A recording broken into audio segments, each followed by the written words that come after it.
오늘 우리에게 주시는 하나님의 말씀은 시편 40편 1절에서 5절까지입니다. 시편 40편 1절부터 함께 봉독합니다. 내가 여호와를 기다리고 기다렸더니 귀를 기울이사 나의 부르짖음을 들으셨도다.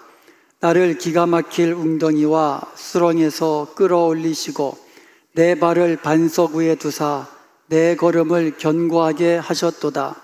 새 노래 곧 우리 하나님께 올릴 찬송을 내 입에 두셨으니 많은 사람이 보고 두려워하여 여호와를 의지하리로다.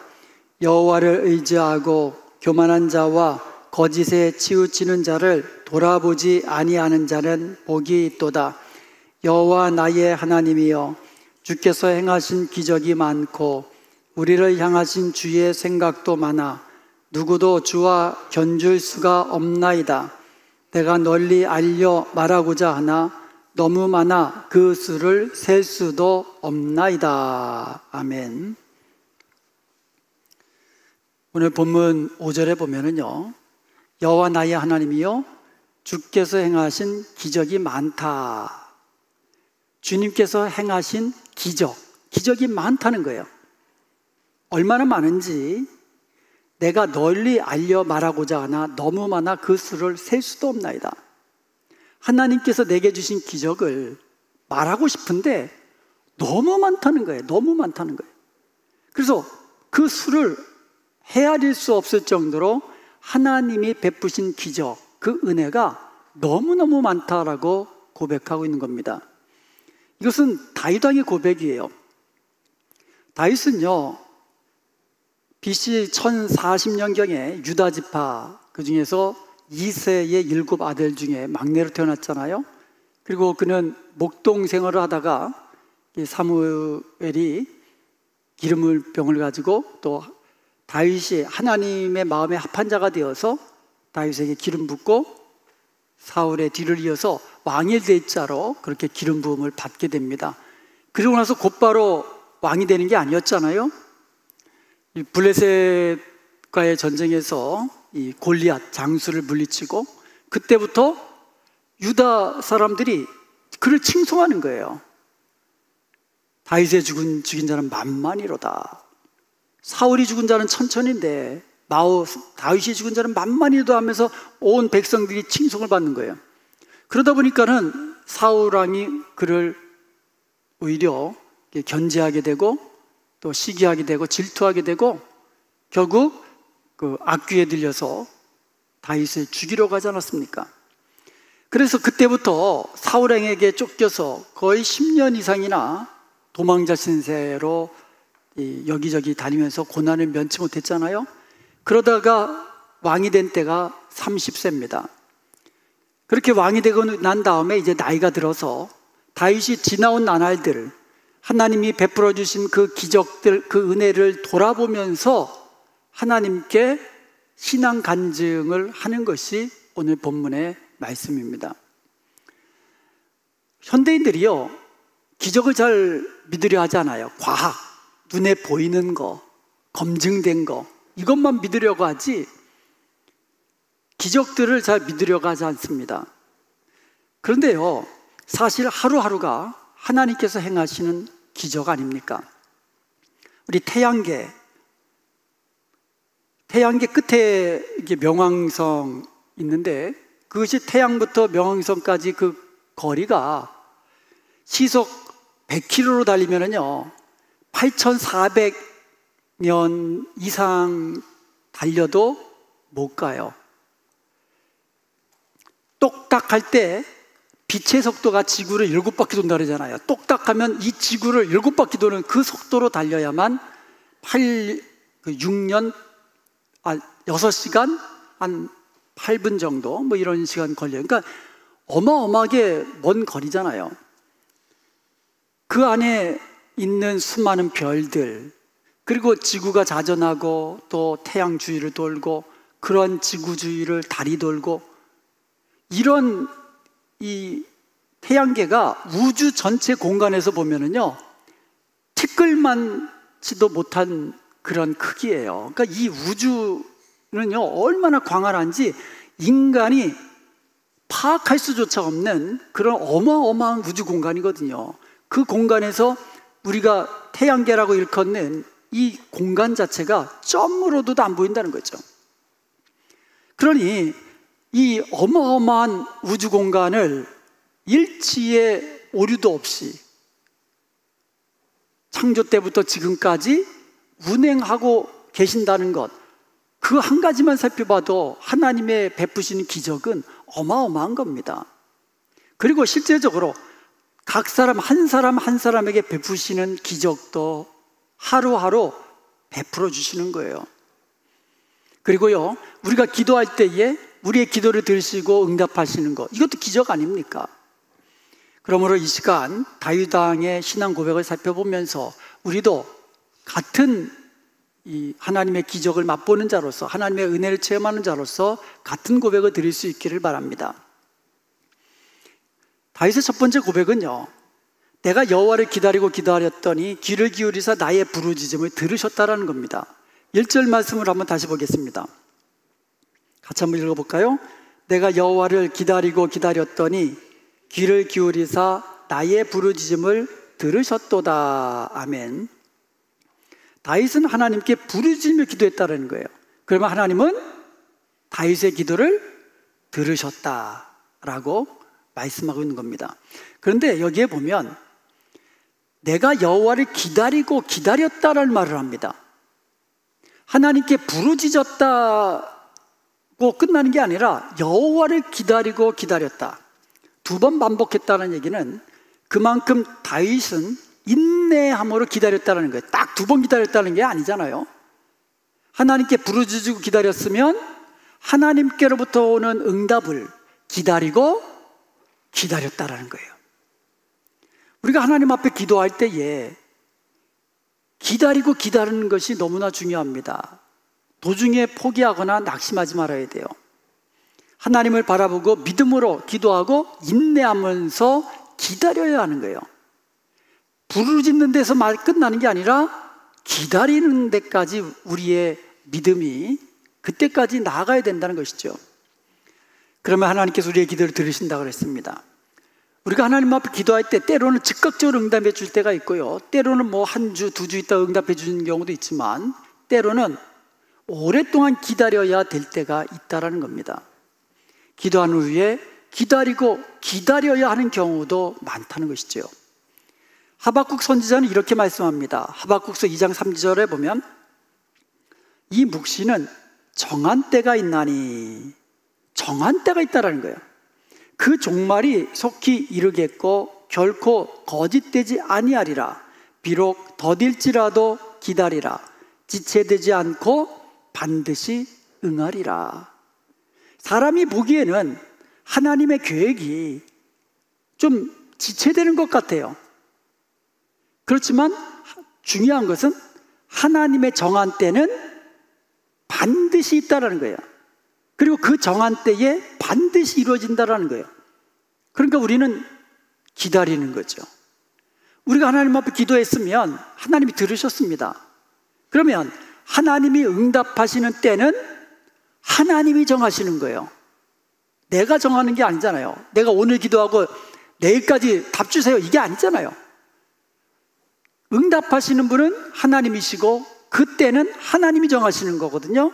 그러니까 우리는 기도했으면 믿음으로 기다리는 거죠. 언제까지요? 하나님이 응답하실 때까지.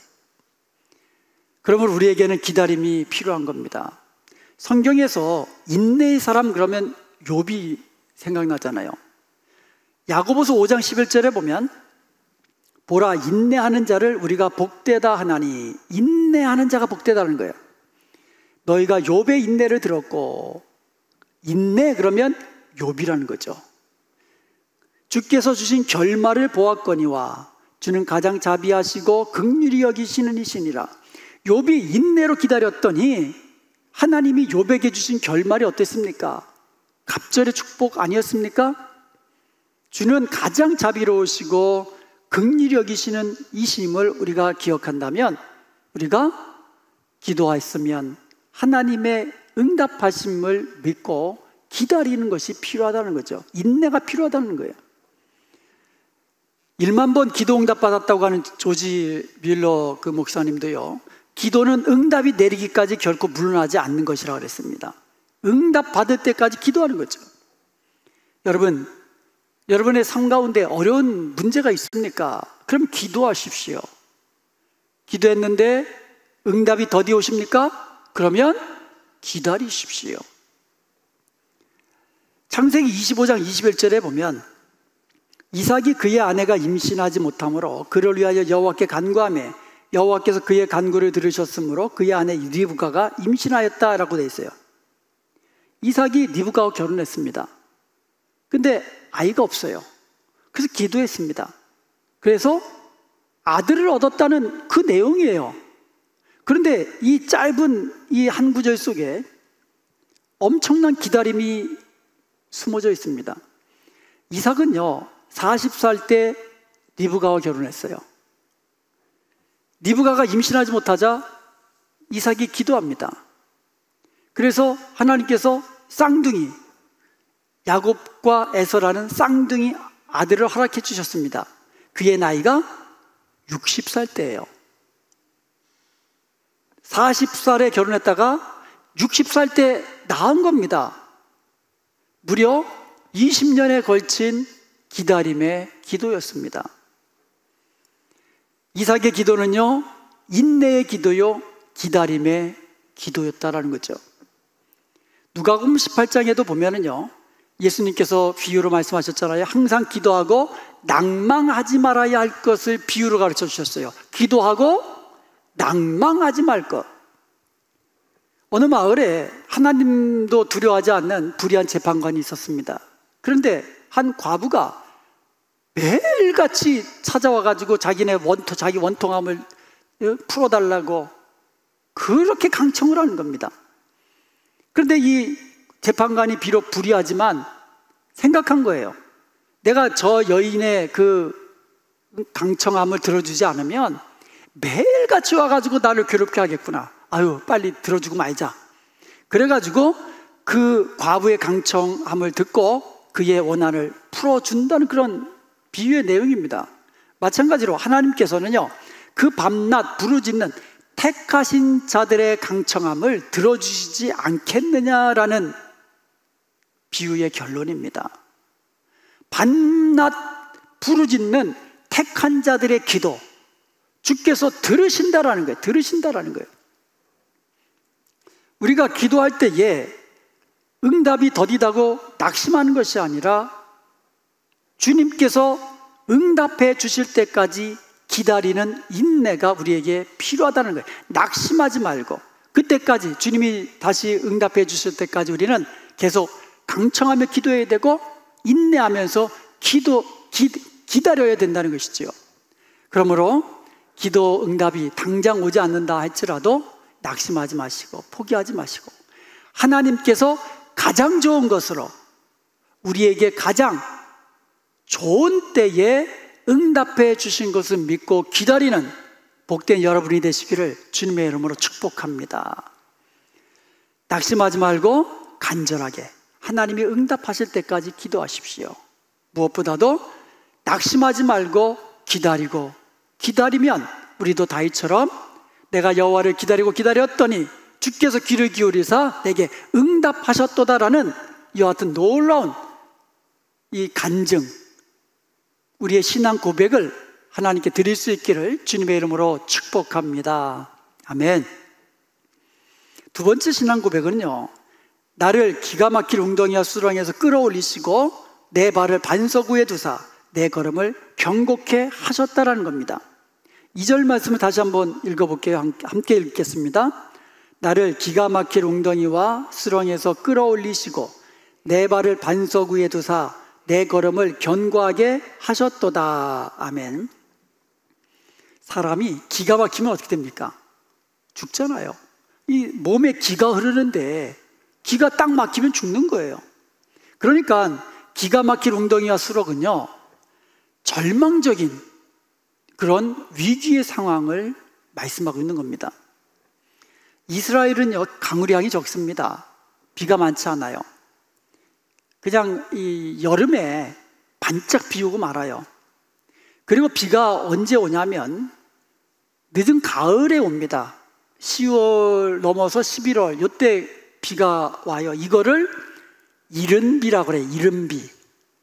이때 이른비는요, 이 마른 대지를 촉촉히 적셔가지고 농사라든가 뭐 이런 이 기경하기에 알맞는 그런 이 땅으로 만들어주기 위해 필요한 이 물을 제공해 주는 거예요. 그래서 이른비가 필요해요.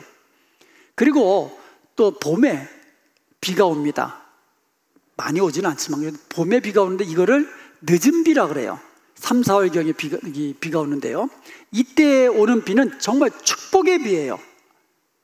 곡식과 이 과실수들이 결실을 하는데 딱 필요한 수량을 제공하게 주거든요. 그래서 늦은 비는, 특별히 이른 비, 늦은 비는 하나님의 축복을 상징적으로 보여주거든요.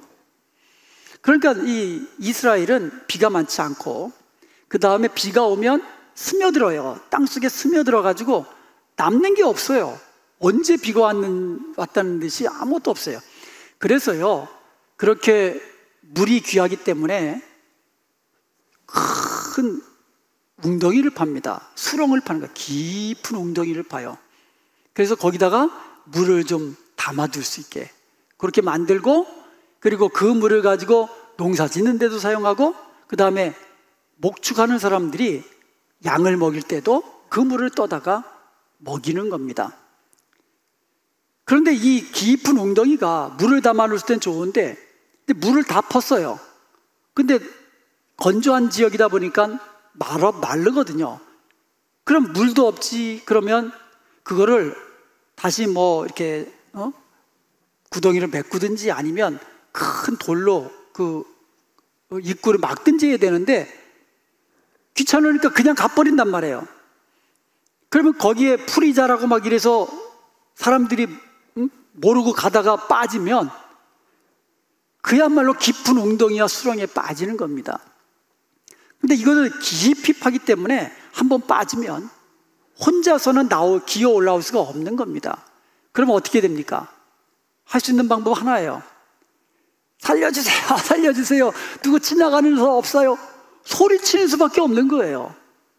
그러면 지나가는 사람이 혹시 듣고 위에서 뭐 끈을 내리든가 뭐 해가지고 건져 올리는 수밖에 없다는 겁니다. 이게 깊은 웅덩이와 수렁입니다. 그러니까 기가 막힐 웅덩이와 수렁이라는 것은 결국은 내 힘으로 해결할 수 없는, 어찌할 수 없는 아주 절망적인 위급한 그런 상황을 기가 막힐 웅덩이와 수렁이라고 표현하는 겁니다. 그래서 성경에도 요셉과 또 예레미야 같은 선지자가 웅덩이에 빠졌던 것을 볼 수가 있잖아요. 여러분의 인생에서 기가 막힐 웅덩이와 수렁에 빠지면 어떻게 합니까? 살다 보면 내 힘으로 어떻게 할 수 없는 문제를 만날 때가 있어요. 예를 들어서 뭐 나는 누구든지 뭐 불치병 걸리고 싶은 사람이 있습니까? 그런데 걸리는 사람도 있잖아요. 그런데 그게 누구인지 또 언제 찾아올지 그건 아무도 모르는 거거든요. 그리고 이 사업을 하는 사람이 갑자기 이 사업처가 잘 안 돼가지고 파산 위기에 빠진다든가, 또 큰 죄를 범해가지고 늘 마음속에 큰 죄책감을 가지고 산다든가, 이런 것들 내 힘으로 어떻게 할 수 없는 문제들이거든요. 이런 문제를 당할 때 우리는 어떻게 해야 됩니까? 다윗은 그와 같은 기가 막힐 상황에서 부르짖고 부르짖었고, 또 하나님께서 응답해 주실 때까지 기다리고 기다렸다라는 거예요. 그랬더니 주께서 귀를 기울이사 들으시고 응답해 주시는데, 첫 번째로 어떻게 해요? 끌어올려 주셨다라는 거예요. 웅덩이에 빠지면 누군가가 끌어올려 줄 수밖에 없잖아요. 하나님이 기가 막힐 웅덩이와 수렁에 빠진 다윗을 건져 올리셨다라는 거예요. 그리고 거기서 끝나는 것이 아니에요. 다시는 실족하지 않도록 단단한 반석 위에 그의 발을 올려주시고 견고케 하셨다라는 거예요. 우리가 살다 보면 기가 막힌 운동에 빠질 때가 있죠. 그럼 빠진 하나님께서 우리를 건져내실 뿐만 아니라 다시는 넘어지지 않도록 견고케 하셨다라는 그와 같은 간증이, 고백이 다윗의 신앙 고백이었던 것입니다. 시편 131편 2절에 보면 실로 내가 내 영혼으로 고요하고 평온하게 하기를 젖된 아이가 그의 어머님 품에 있음 같게 하였나니 내 영혼이 젖된 아이와 같도다. 젖된 아기가 어머님 품에서 얼마나 평안합니까? 얼마나 고요합니까? 부족함도 없고 만족하고. 마찬가지로 내 영혼이 젖된 아이와 같도다. 하나님 품 안에서 고요하고 평온했다라는 겁니다. 이게 우리가 주님 품에 있는 자의 고백인 것입니다. 아무리 기가 막힌 웅덩이의 수렁에 빠진다 할지라도 주께서 끌어올리시고 그 발을 반석 위에 두사 견고케 하시는 사람, 바로 주님 품 안에 있는 사람인 것이에요. 그러므로 우리가 주님 품에 있을 때에 우리는 기쁨과 평안함과 즐거움과 만족함을 누리면서 살 수 있다는 거죠. 기뻐하며 즐거워하며 감사할 수 있다는 거죠. 그런데요, 보통의 경우는 우리가 기가 막힌 운동에 빠졌습니다. 그러니까 절망적인 상황, 위급한 상황, 고난과 고통스러운 상황에 빠졌을 때에 우리가 기도해서 하나님께서 우리를 건져 올리십니다. 그런데요, 문제는 한 일주일쯤 지나면 다 잊어버려요. 그리고 또 다른 문제가 찾아옵니다. 그러면 또 그 문제를 가지고 하나님 앞에 또 씨름합니다. 하나님께 응답받습니다. 기뻐하며 즐거워하며 감사하며 찬송하며 하나님께 모든 영광 돌립니다 막 하는데 그게 오래가지 않는다는 거예요. 또 한 일주일쯤 지나면 또 다른 문제가 찾아옵니다. 그게 인생이잖아요. 여러분 바닷가 가보셨잖아요. 파도가 어떻게 되나요? 야, 끊임없이 파도가 밀려요. 끊임없이 파도가 쫙 치고 나면 또 저 뒤에서 파도가 몰려와요. 또 쫙 치고 나면 그 뒤에 끊임없이 파도가 와요. 그게 인생 아닙니까? 우리의 인생이 문제만 가지고 씨름하다 보면 죽을 때까지 평생 동안 문제 가지고 씨름하고 문제 가지고 기도하고 응답받고 기뻐하고 또 문제 가지고 씨름하고 이런 인생으로 끝날 수밖에 없다는 거죠. 그러므로 우리는 내가 직면한 문제와 싸움하기보다는 하나님 품 안에 더 가까이 하나님으로 내 심령을 채우는 데에 힘쓴다면 하나님 안에 기쁨이 있고 하나님 안에 즐거움이 있고 하나님 안에 풍성함이 있고 하나님 안에 만족함이 있는 것을 날마다 경험하며 살게 될 줄로 믿습니다. 문제만 바라보는 인생이 아니라 하나님으로 채우는 인생으로 바뀔 수 있게 되기를 바랍니다. 다윗의 고백이 바로 그거예요. 하나님이 나를 기가 막힐 웅덩이와 수렁에서 끌어올려 주셨도다.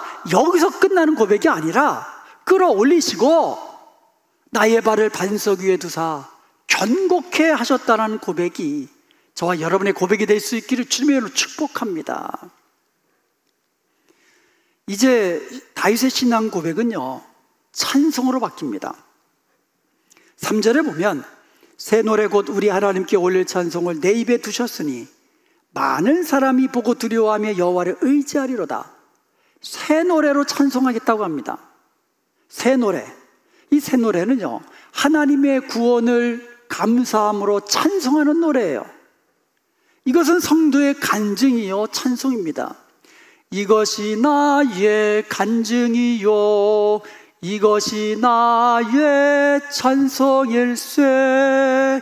나 사는 동안 끊임없이 구주를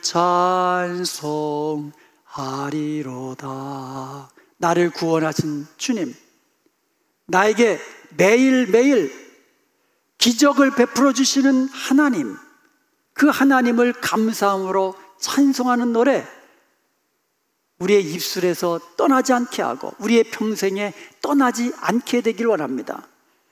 세상 사람들도 노래 불러요.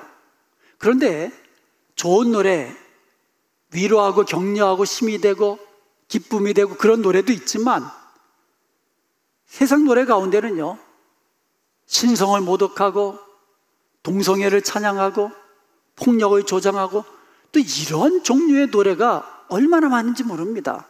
그러나 우리 성도들, 구원받는 성도들이 불러야 할 노래는 새 노래예요.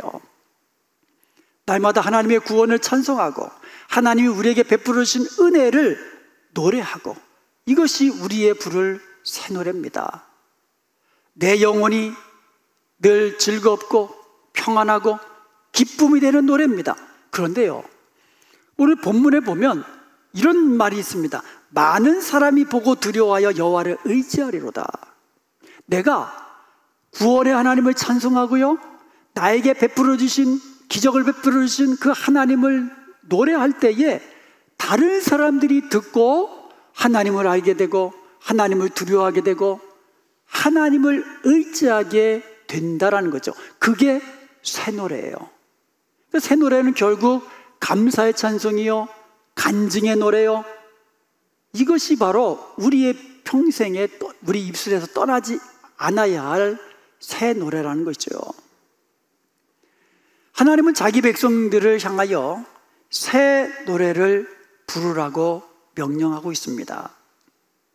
하나님의 구원을 노래하고 하나님이 베풀어 주신 기적을 노래하고 하나님이 우리에게 기도 응답을 주신 그 은혜를 기억하며 감사하며 찬송하고, 그래서 다른 사람들이 우리의 새 노래를 듣고 위로를 얻고 격려를 받고, 그리고 하나님을 알고 하나님을 의지하는 자로 돌아서게 되는 그런 새 노래가 우리의 삶 속에 넘치기를 원합니다. 바울과 실라가 깊은 감옥에 갇혔을 때입니다. 매도 맞고 피곤도 하고, 그리고 어떻게 보면 복음을 전하다가 잡혀서 매 맞았으니 솔직히 억울한 마음도 있잖아요. 아무 죄도 없는데. 그럼에도 불구하고 바울과 실라는 깊은 감옥에서 기도하고 찬송을 했습니다. 그 기도 소리, 그 찬송 소리가 온 감옥을 울려 퍼지게 합니다. 죄수들도 듣습니다. 그리고 간수도 듣습니다. 그러다가 갑자기 지진이 일어납니다. 옥토가 흔들리고요, 그리고 옥문이 열리고 매였던 모든 것들이 풀어집니다. 그것을 사람들이 보고 하나님을 두려워합니다. 그리고 그 결과 그 간수와 그의 가족이 예수님을 믿고 구원을 받게 된 줄로 믿습니다. 우리가 부르는 새 노래가 다른 사람들에게 위로가 되고 격려가 되고 살아계신 하나님을 알게 하고 하나님을 의지하게 만들게 된다는 것이죠. 그러므로 우리가 부르는 새 노래는 하나님을 영화롭게 하는 것이고, 우리가 부르는 새 노래는 다른 사람들에게 간증이 되는 것이고, 우리가 부르는 새 노래는 많은 사람뿐만 아니라 우리의 영혼을 날마다 고요하고 평안하게 만든다라는 것입니다. 이 시간 하나님께서 우리의 삶 속에 날마다 베푸시는 그 기적 한번 기억해 보십시다. 매일매일 새날을 맞이하고 숨 쉬는 거 기적입니다. 그리고 하나님께서 지금까지 베풀어 주신 은혜를 기억하십시다. 하나님께서 우리의 기도를 들으시고 응답해 주신 것을 기억하면서 내 평생의 새 노래로 하나님께 올려드리겠습니다.